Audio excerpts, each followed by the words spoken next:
guys, Barker here, mum of 3 and general crafter, normally focusing on crochet, and this week is not just a crochet week, it is AI to reality. Okay, so I had a poll up. I gave everyone 4 choices about what you wanted to see me create from a AI generated image into a real life crochet project, and you guys picked the mushroom house, and that is what we are going to be making today.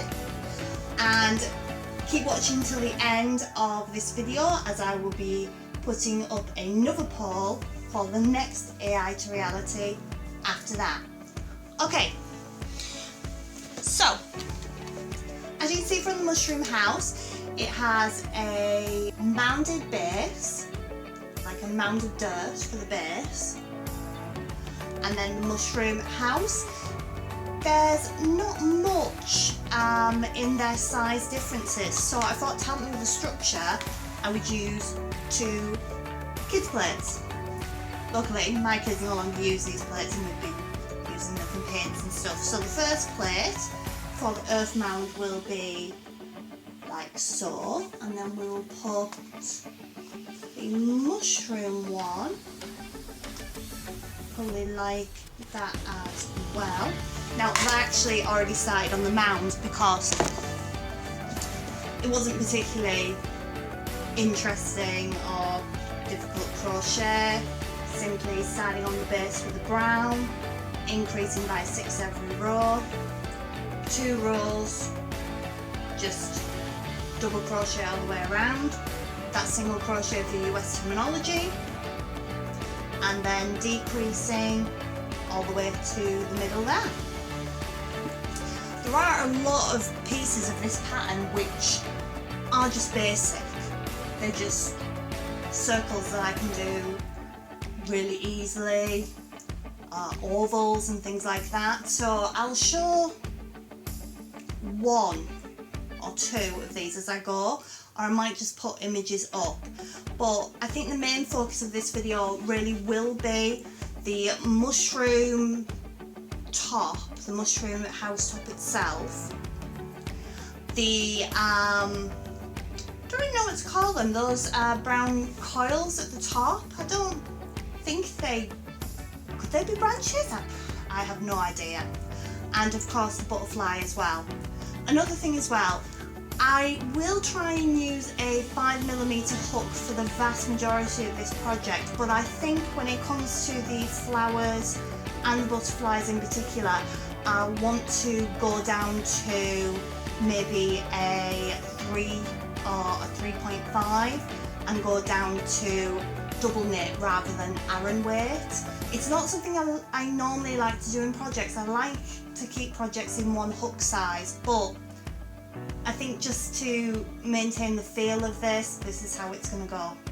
Okay guys, let's move on to the next part of this project, which I'm thinking will be the house itself. I definitely want to put some internal structure in there as well, but I think I'm just going to use cardboard for that. I chose to make the base separately just so I wouldn't have to deal with the plate. Looking at the image, I did a rough estimate of what rows I would need. It looked to be about 12 rows total, last row ending in about 30 stitches and needing about 60 stitches on the widest row, about 1/3 of the height up.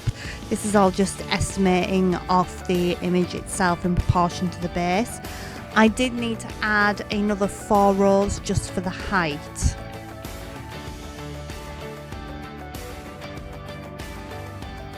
I did end up using cardboard to help secure the base. There's a bit of stuffing on the outside here, and originally I wasn't going to put stuffing into the middle, but it just needed that for a little bit more stability.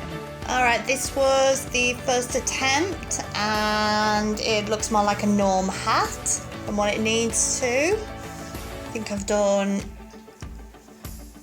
too many rounds with no increases further up, so I'm going to have to undo all of this. Wonderful.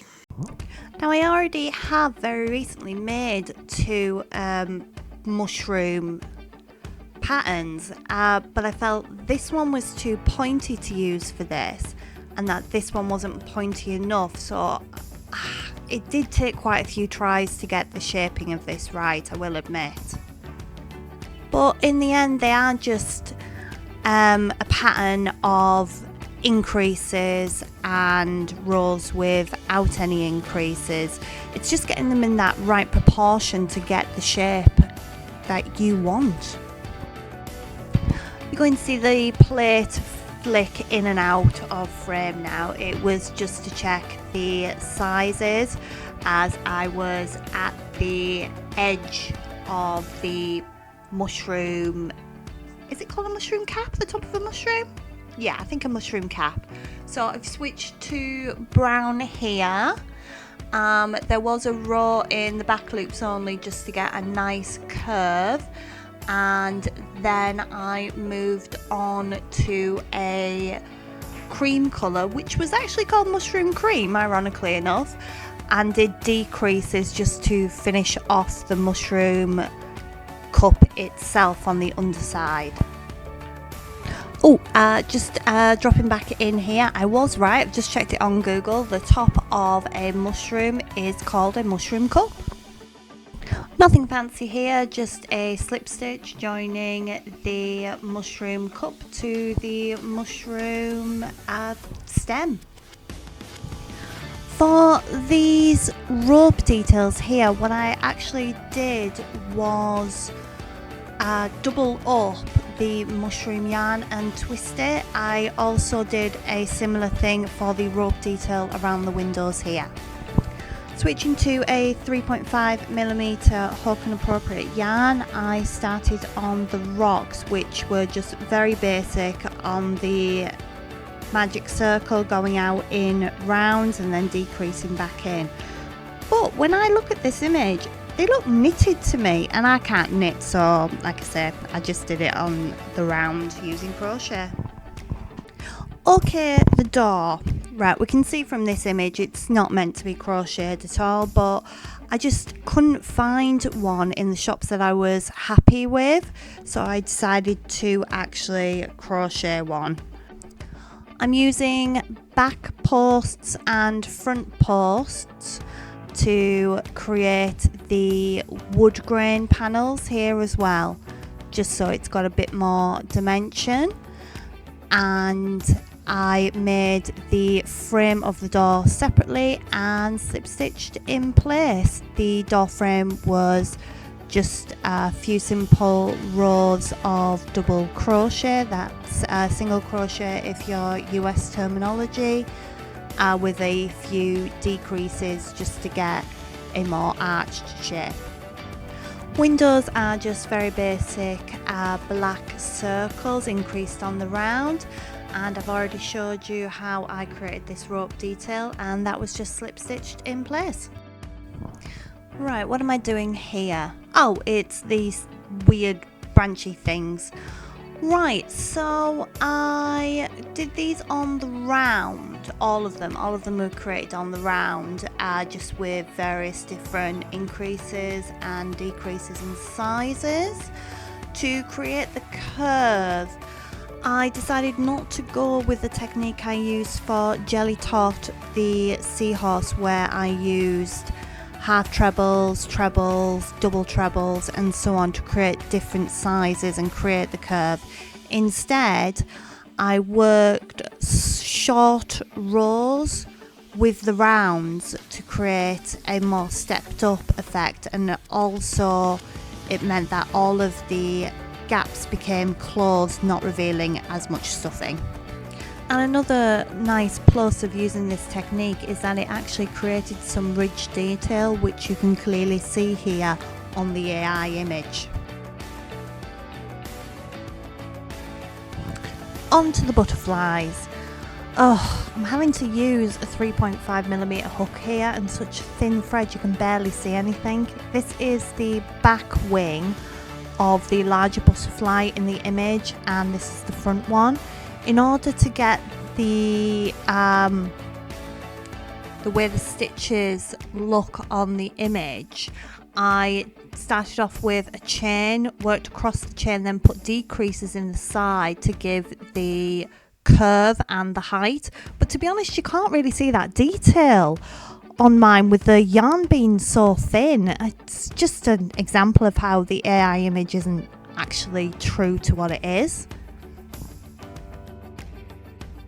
And again, with this small pink butterfly, I can't really see what details I am doing, but I am running the rows back and forth as shown in the image as well. The body of the butterfly, especially for this small one, is a simple tube, and for the larger one I put a slight increase for the head, and I did a chain for the antennae, but for the littler one I actually didn't do any chains for the antennae at all and just left the actual threads visible on the tops. So we've got some various leaves here being created. Nothing really spectacular, it's just a chain, a few stitches worked up one side, a cluster in the top, and then working down the bottom, and I did variations on this to get the different size leaves, different looks. Some had stems, some haven't. Not much to say, like I said. Continuing with some of the smaller accessories, these are some flowers. It's just on the round, and not much to them because they're so tiny they didn't really need any details. Alright, everyone's favourite part of the process, assembly. And you're going to see what I found out as well, that I truly wished I'd made all of these accessories first, because the mushroom and the base have turned out a wee bit small for it all. Everything is just being put on with basic slip stitches, trying to keep the colours as close as possible.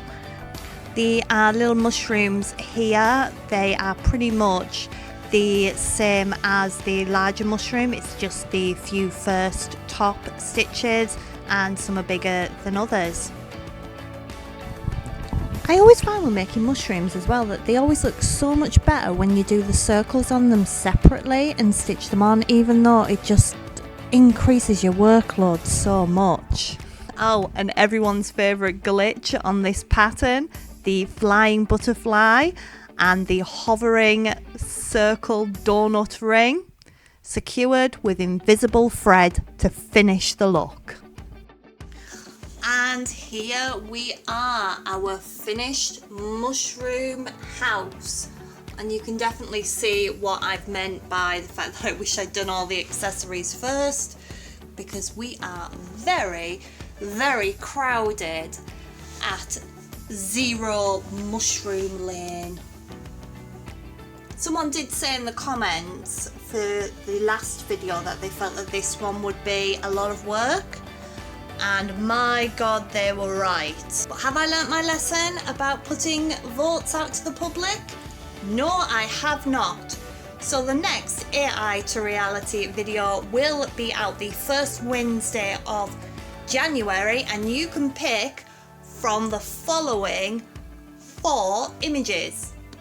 We're going to stick with the cat organizer and the rainbow lion, as they did get quite a few votes over on Tumblr. The astronaut I am not including because even though I love it, it didn't really get any votes. And our 2 new competitors are a lovely little goat and this adorable horse, both picked by Twin2. Polls will be open on all of my other social media accounts, and yes, there is a new one there. I have joined Blue Sky. Voting will close on the 18th of December, and the first Wednesday of January 2025 we will do the very first AI to reality of the year. Right, that's it. Bye YouTube.